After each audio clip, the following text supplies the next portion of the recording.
Hello, in this video I'm going to show you how to change the method of answering phone calls on Google Pixel 10 Pro.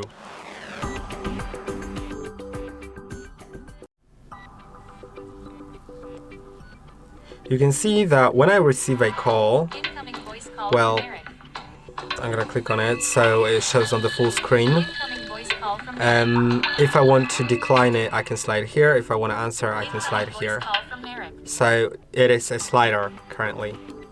And now if I want to actually make it so it has buttons instead of the horizontal swipe, I can simply go to the phone app, go to settings, go to three lines in top left corner, then settings, then go to incoming call gestures and select single tap instead of that.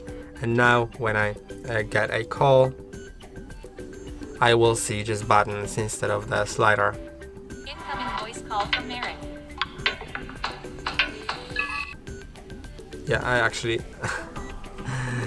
wanted to decline.